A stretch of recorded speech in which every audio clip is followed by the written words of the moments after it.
Il faut dire qu'à Gabao, grève de la faim rime désormais avec make noise, sans ébruiter, marmite, assiette, cuillère et fourchette seulement. Posons-nous cette question.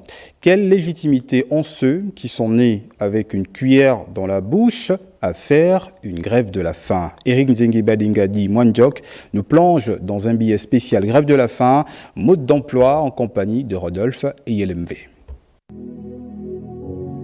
Une réflexion profonde et critique mérite d'être menée sur la légitimité des grèves de la faim, en particulier quand elles émanent de personnes issues d'un milieu privilégié, de personnes nées avec une cuillère en or ou en diamant dans la bouche. Il y a un contraste entre ceux qui souffrent réellement de la faim et ceux qui, par privilège, ne peuvent pas comprendre la véritable portée d'un tel acte de protestation. Ceux habitués à faire bonbons et ripailles depuis leur naissance, ayant des talents de fin gourmet et de dons de bons gourmands. Ceux qui matent la faim à grand renfort de marmites et d'agapes gargantuesques ou patagroliques. Ceux habitués à se remplir la panse pendant que le peuple a le ventre vide, pendant que le peuple a un creux au ventre, un ventre qui gargouille. Il serait peut-être temps de discipliner les ventres, de les rééduquer, de vivre en ascète, en se contentant d'un repas frugal. Quand on s'est livré à tous les excès, en l'occurrence aux excès de table, la grève de la faim ne se justifie que dans un tel contexte. Pour ceux-là, nés avec une cuillère en or.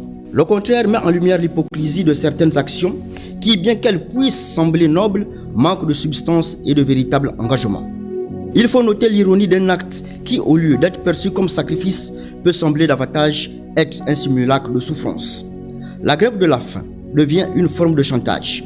Il faut mettre un terme aux élucubrations de ce chantage du ventre pour se concentrer sur les véritables enjeux d'empathie dans la lutte pour la justice. Va-t-on faire une grève de la faim pour ceux qui jadis ont oppressé? Gabao a traversé une période en comparaison avec l'époque de Babylone sous le règne de Sémiramis et Nimrod.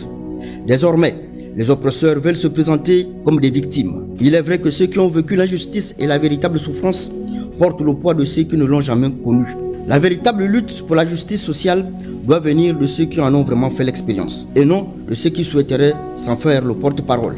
Sémiramis et Nimrod, qui ont été au cœur de l'histoire de pouvoir et de répression à Babylone, peuvent-ils passer du statut de bourreau à celui de victime?